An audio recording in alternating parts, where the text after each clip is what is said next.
estamos conversando aqui nos estúdios com o Alexandre Basílio Coura, que é chefe do cartório eleitoral, com o José Carlos Gomes da Silva, que é o técnico judiciário do TRE, e nós tivemos no bloco primeiro lá o Dr. Marco Luciano Vester, que é o nosso juiz eleitoral aqui em Tupã-Siretã. O Dr. Marco já está junto ao fórum lá atuando, né?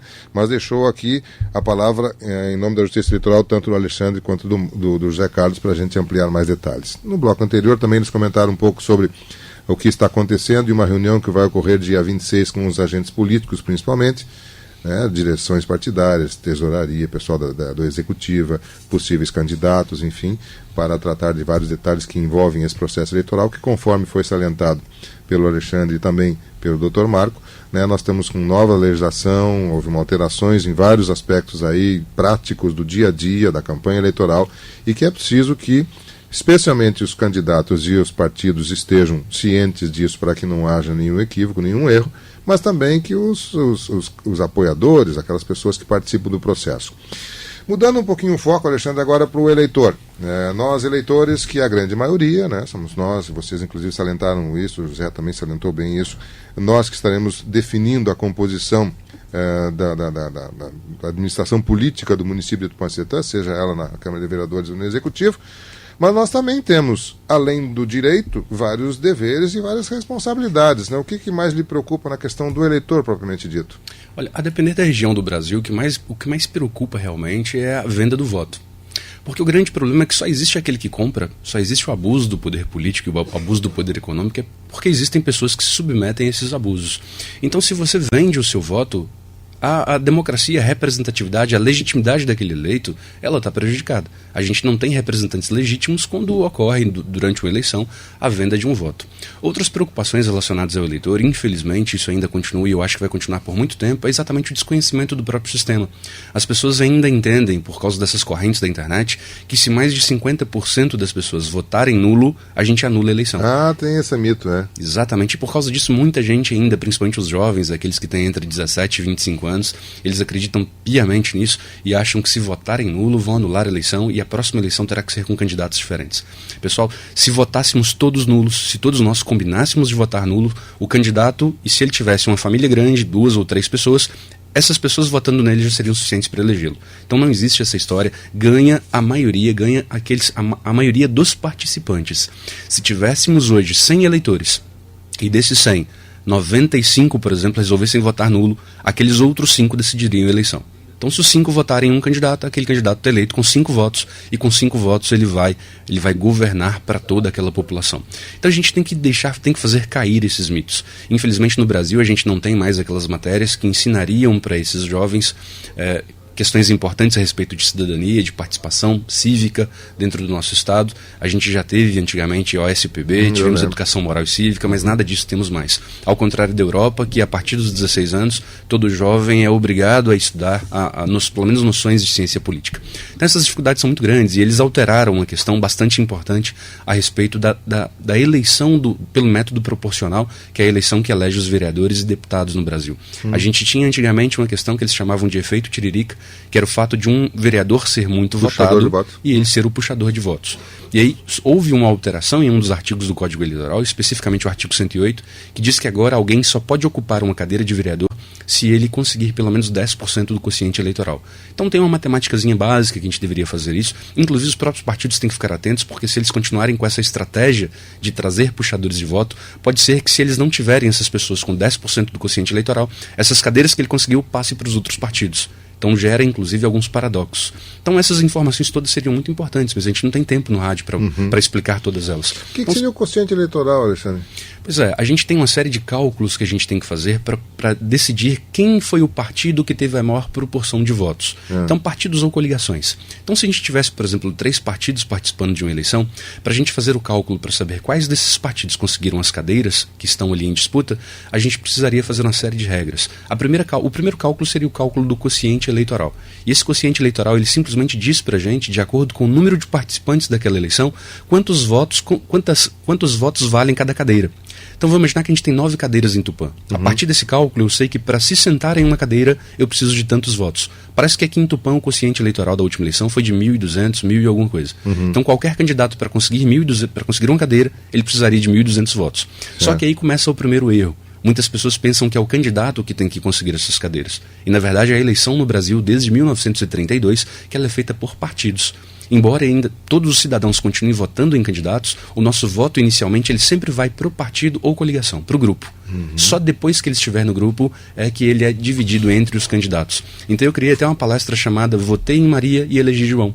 Porque é muito possível você votar em uma pessoa e o seu voto não ficar com ela. Isso pelo sistema proporcional. Perfeito. Então isso é muito interessante, mas a gente precisa realmente de um tempo para entender bem o que é quociente eleitoral, quociente partidário e as sobras. Se nós tivermos um quociente eleitoral de 1.200, vou chutar um número, assim estamos exemplificando, quer dizer, hoje, pela regra atual, tem que ter no mínimo 120 votos, senão não pega a cadeira. Perfeito. Vamos imaginar que o partido A tivesse conseguido 3 cadeiras. Só que ele só conseguiu as 3 cadeiras porque tem um puxador de votos que conseguiu 3.600 votos. Então 3.600 votos, né? 3 vezes 1.200, 3 cadeiras. Mas vamos imaginar que ele conseguiu 3.600, mas todos os outros candidatos do partido conseguiram menos de 120.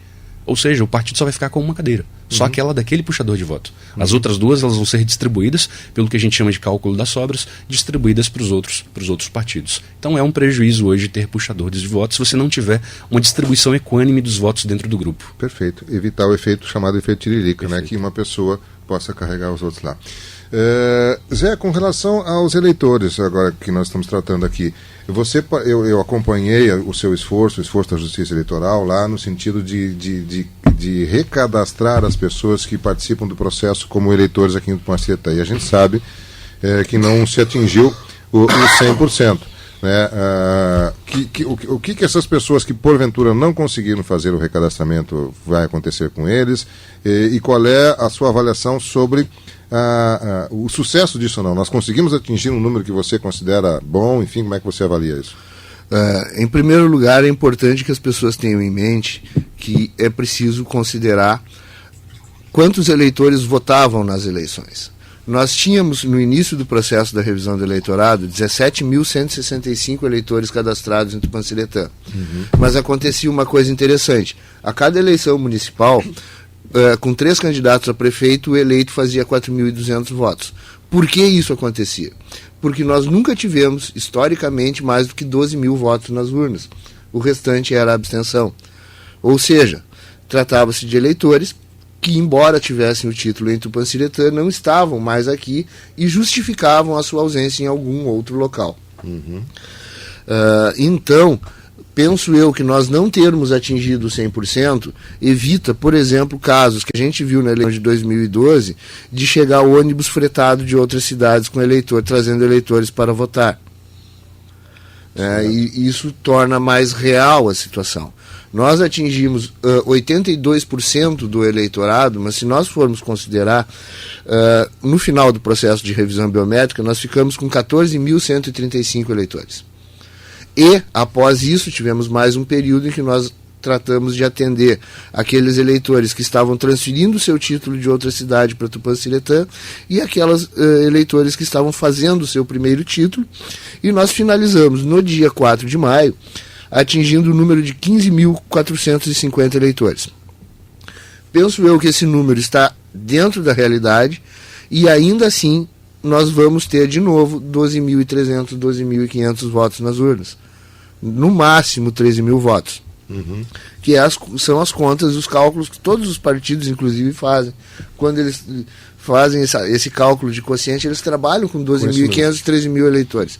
É o que historicamente se verifica e o que aconteceu foi que após a revisão do eleitorado, esse número de eleitores total ficou muito mais próximo da realidade. Por outro lado, o que vai acontecer com quem eventualmente não conseguiu fazer o cadastro? Essa pessoa não vai votar porque ela está com seu título cancelado. Então, após o processo eleitoral, no dia 4 de 150 dias antes da eleição, segundo determinação do Código Eleitoral, todas as operações no cadastro eleitoral são suspensas no Brasil inteiro. Estamos vigorando já. Isso está ocorrendo nesse momento. Nós não podemos fazer nenhum tipo de movimentação no cadastro eleitoral. Por quê? É esse período que a Justiça Eleitoral tem para fazer o fechamento dos dados dos eleitores, providenciar os cadernos de votação, e isso depende de envio para a gráfica, de impressão, de remessa disso do TSE para os TREs, dos TREs para os cartórios. Então esse período de 150 dias serve para a organização do processo eleitoral, a impressão dos cadernos de votação, e a gente não consegue fazer isso se os eleitores estiverem nesse momento trocando de sessão, mudando de nome. A gente nunca vai saber quem vota na sessão ali da Escola Mãe de Deus, porque o cadastro eleitoral não para de movimentar. Claro. Então, assim, ele para e a gente não consegue fazer nada. Quando é que reabre isso? Isso reabre a partir da segunda quinzena do mês de novembro, quando a gente pode fazer todas as operações novamente. Essas pessoas deverão, então, procurar o cartório eleitoral, portando um comprovante de residência emitido há pelo menos 3 meses, documento de identidade, preferencialmente com foto, CPF, o título eleitoral, se tiver, e um comprovante de residência no seu nome, no nome de algum familiar, emitido há pelo menos 3 meses. Eleitores entre 18 e 45 anos do sexo masculino devem levar também o comprovante de quitação militar. Vai acontecer que a gente vai emitir uma guia de multa referente à eleição de outubro, que a pessoa não vai ter votado. O valor dessa multa é de R$ 3,51, então é outro mito que é importante a gente derrubar. O voto no Brasil, entendo eu que já é facultativo diante do valor irrisório da multa, é de R$ 3,51. A pessoa paga a multa e faz a operação no cadastro e fica regular com a Justiça Eleitoral. Se alguém precisar de alguma regularização antes desse período, procure o cartório, a gente emite uma certidão de que é impossível o atendimento nesse momento e a pessoa pode fazer as regularizações que precisar. Perfeito. O Alexandre gostaria de complementar, por favor? Eu fazer uma consideração, porque infelizmente existe uma grande perseguição à política atualmente, devido a todas essas repercussões das grandes operações da Polícia Federal e da própria Operação Lava Jato. Cada vez mais o eleitorado ele vem se afastando da política, e aí muitas pessoas usam essa desculpa de que não, eu não voto porque eu não gosto da política, porque a política é coisa de bandido, e a gente tem que acabar de vez com esse comportamento, porque a gente precisa de pessoas boas na política. Então, embora o valor da multa seja de R$ 3,51, eu preciso lembrá-los, aqueles que não votam pensando que não dão nada para a política, que não gostam de política, que eu não vou votar e que prefiro pagar multa, eu quero lembrar que o Zé está certo, realmente é baixo o valor, mas o valor vai para o fundo partidário, então esse valor retorna para os partidos. Então, se você não vota, você está dando R$ 3,51. E só para vocês terem ideia, em multa, no último ano de 2015, os partidos receberam 53 milhões de reais exatamente por causa dessas multas, em especial pelo valor de R$ 3,51, porque foram 37 milhões de pessoas que não votaram no ano de 2014. Então isso gerou 53 milhões de multa. E aí você pode favorecer o mal político, né? Exatamente. Não obrigatoriamente, mas pode ir para o mal político, né? Se você escolher um bom político, você vai valorizar aquela pessoa pelo seu voto.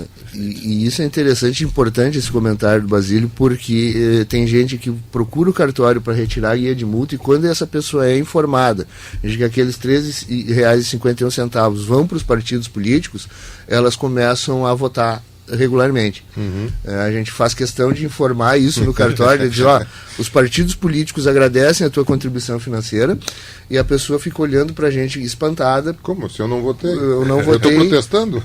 Exatamente, acabou de dar R$ 3,51 para os partidos políticos. Perfeito. Zé, nós teremos também algumas alterações em locais de sessões, né, que foram agrupadas, houve alterações, enfim. Imagino que as pessoas já estão cientes disso, mas quem tiver dúvida pode procurar o cartório eleitoral. Como é que foi essas mudanças? Por que ocorreram e como é que fica na prática para as pessoas irem? Na realidade, é aquele processo de descentralização dos locais de votação. Tu deves lembrar que nós começamos isso aqui em 2011 ainda, quando 70% das sessões eleitorais estavam na Avenida Vaz Ferreira, com 70% dos eleitores, e nos bairros e áreas rurais não existiam urnas. E isso favorecia o transporte irregular de eleitor, isso dificultava o exercício do voto, isso provocava filas em alguns locais. Então agora nós temos sessões nos bairros, próximas à residência das pessoas. As pessoas, durante a revisão do eleitorado, a gente aproveitou o processo para já alocar os eleitores o mais próximo possível de sua residência, tanto que nessa eleição, pela primeira vez, não será necessário aquele serviço de transporte da Justiça Eleitoral, que nem tinha todos os anos, com aqueles ônibus saindo em frente ao cartório. Isso não vai mais ser necessário, porque as sessões eleitorais, nesse momento, elas estão próximas às residências das pessoas, e as pessoas votam ali perto de casa. Não teve grande alteração, os locais permanecem basicamente os mesmos, ocorreu sim a ampliação deles. Então hoje, por exemplo, nós tínhamos 7 sessões no Joaquim Nabuco, o Joaquim Nabuco agora tem 2. mas nós temos 3 na Pedreira.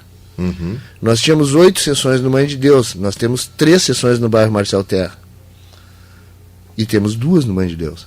Então, assim, os locais de votação, eles diminuíram de tamanho, né? Então não há essa necessidade toda de como é que eu posso dizer, de concentração dos eleitores. Isso facilita e não muda grande coisa. O que muda, e é preciso que as pessoas tenham noção, é em relação a Jari. Jari, nós tivemos a extinção de 2 locais de votação, que é a seção da Escola José de Alencar, no Passo dos Cardoso, e da Escola Evaristo da Veiga, na linha Tamboretã. Motivo: após todo esse processo de revisão do eleitorado, essas 2 sessões ficaram com um número muito pequeno de eleitores. Então elas foram agregadas à sessão mais próxima. Então a sessão do Passo dos Cardoso vai funcionar junto à Escola José de ali no Rincão de Santiago, se não me engano. Acho que sim, sim. E a sessão da linha Tamboretã, que era na Escola Evaristo da Veiga, vai funcionar junto ao Salão Comunitário Rincão de Souza. Deve dar coisa aí de uns 4 km, 5 km. A Justiça Eleitoral vai conversar muito com a Prefeitura de Jari, porque nós entendemos que a gente pode oferecer o transporte sim para esses eleitores daí. Isso vai ser comunicado oportunamente às pessoas. A gente ainda está na fase de planejamento e organização disso, mas essas são as principais alterações. Aqui em Tupanciretã, com essa realocação de sessões, nós baixamos de cerca de na eleição passada nós tivemos mais de 70 sessões em funcionamento, e nessa eleição nós vamos ter 66 sessões entre Tupanciretã e Jari. Então diminuiu o número de urnas, os mesários podem comemorar, diminuiu o número de mesários convocados. E, por outro lado, para o cidadão isso representa uma economia, porque diminui auxílio alimentação de mesário, diminui despesa com transporte de urna, diminui despesa com manutenção, a gente conseguiu providenciar aí uma economiazinha razoável com essa redução. Perfeito, muito bem.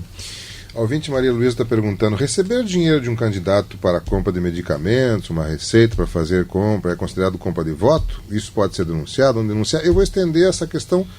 A primeira questão é essa: receber dinheiro para compra de voto, se é considerado compra de voto ou não.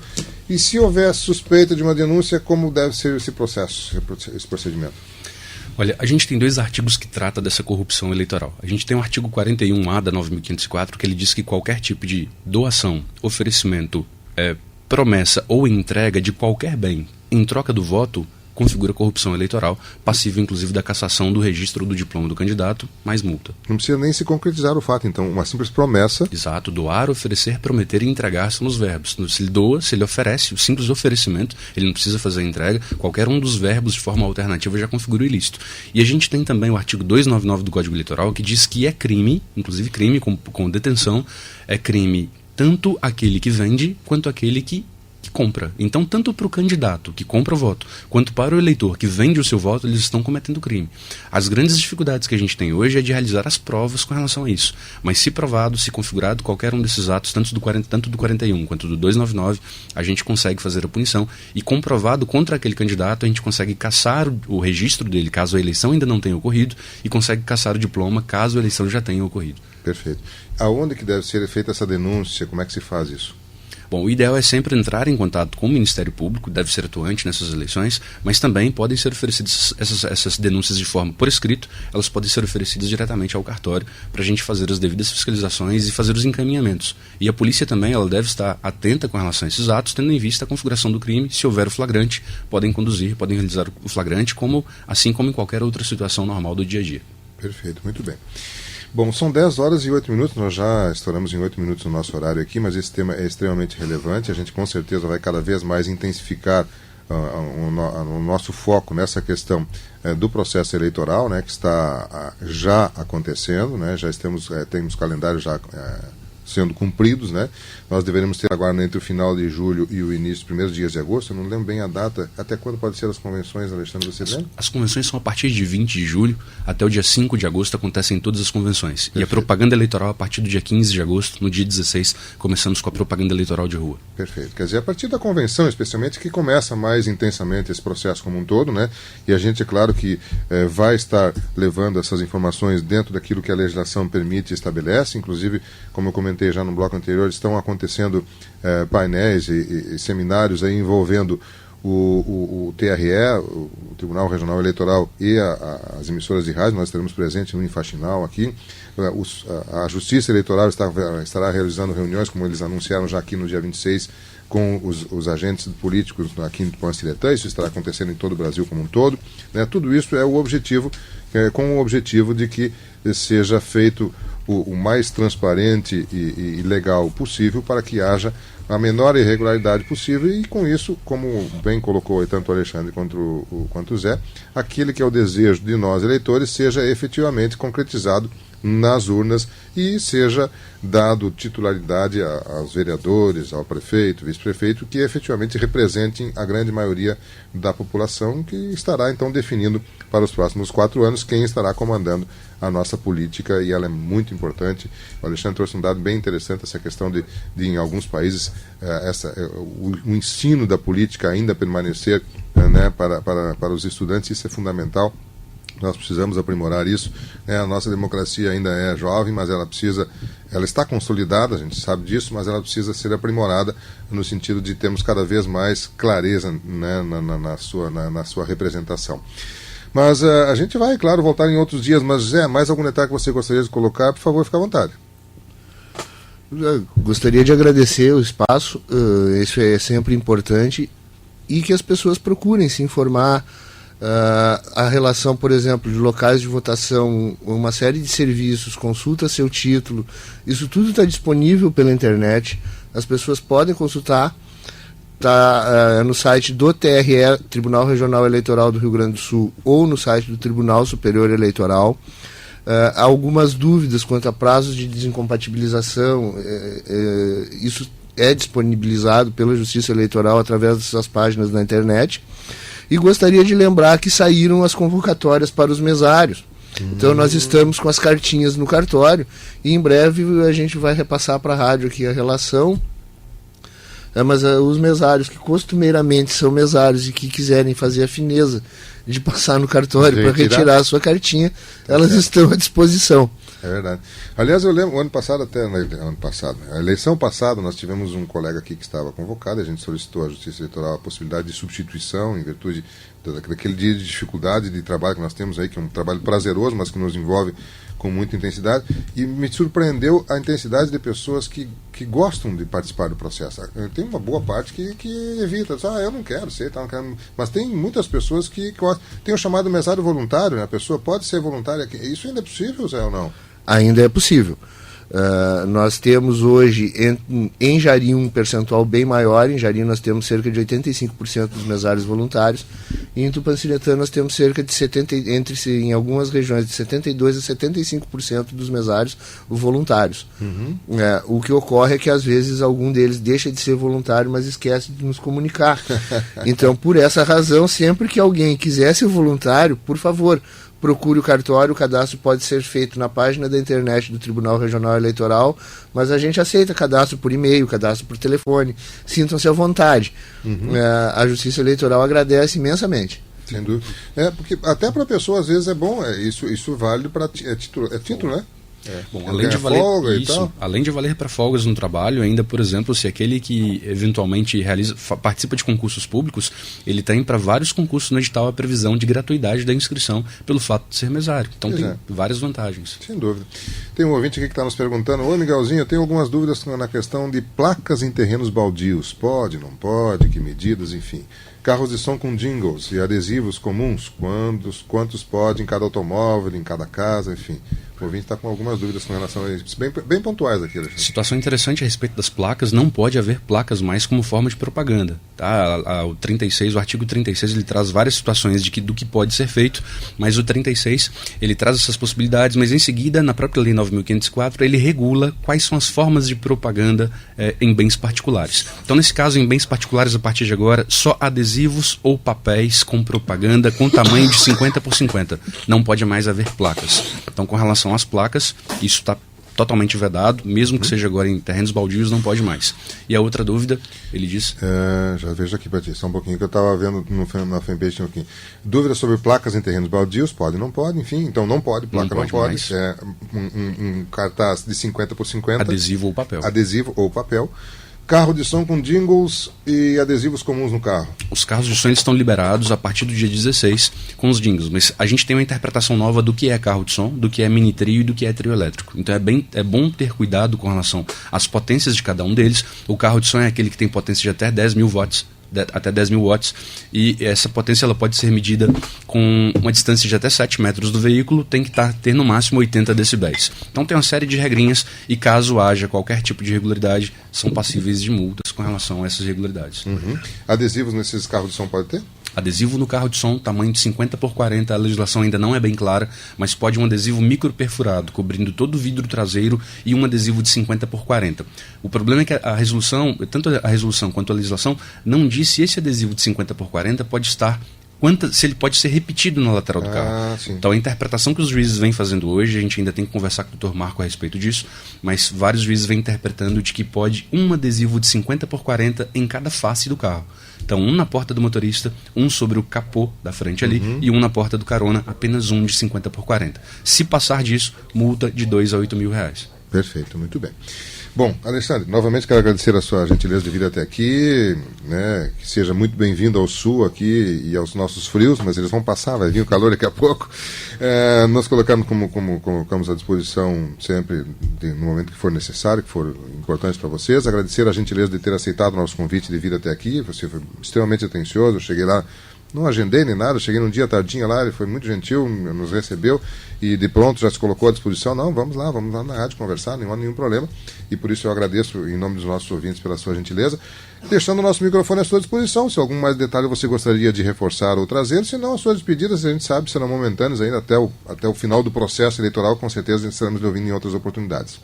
Miguel, mais uma vez agradeço pelo espaço, agradeço a todos os ouvintes pela atenção dada a essa matéria, que eu reputo seja de tanta importância para todos nós, como eleitores, como participantes do Estado, como membros do Estado, e eu espero que tenhamos eleições tranquilas. Estou sempre às ordens para participar de novos programas, acho que essas informações são de extrema importância. Espero também que surjam convites para que a gente possa fazer falas direcionadas ao eleitor, ensinando o que é o quociente eleitoral, o que é o quociente partidário, a importância da participação com relação à representatividade, tanto para as eleições de prefeito quanto de vereador. Acho que esse trabalho é de extrema importância, e eu faço esse trabalho assim com muita boa vontade, com muito prazer, porque eu vejo que esse trabalho realmente impacta na participação do eleitor no processo eleitoral. Então, mais uma vez, muito obrigado, estamos sempre às ordens, e aquele que tiver qualquer dúvida dentro das nossas possibilidades, que não sejam consultas específicas, estamos à disposição do cartório eleitoral. Muito obrigado. Perfeito. Muito bem, nós queremos agradecer novamente a gentileza de termos a presença aqui em nosso estúdio da Justiça Eleitoral, que já teve no bloco primeiro a presença do nosso juiz, Dr. Marco Luciano Wester, né, o juiz eleitoral, e agora você acabou de ouvir aí o José Carlos Gomes da Silva, técnico judiciário do TRE, e o Alexandre Basílio Coura, que é o chefe do cartório eleitoral do Tupanciretã, e que nos ampliou essas informações sobre esse processo que estamos vivenciando e que com certeza vai ter cada dia que passa, cada dia que se aproxima mais do dia da votação, mais interesse em nossa comunidade, e com isso a nossa programação estará se voltando para isso com bastante intensidade, no intuito de levar para você as informações de como está transcorrendo o processo. Nós teremos também um período da própria campanha eleitoral, efetivamente, com horário eleitoral, com jingles eleitorais sendo veiculados na nossa programação. Enfim, é um processo que estará acontecendo e que a gente torce para que você, tanto candidato quanto eleitor, possa usá-lo da melhor maneira possível para que tenhamos, então, uma eleição aqui na Terra da Mãe de Deus e no Brasil como um todo exemplar, que a gente torce que ocorra.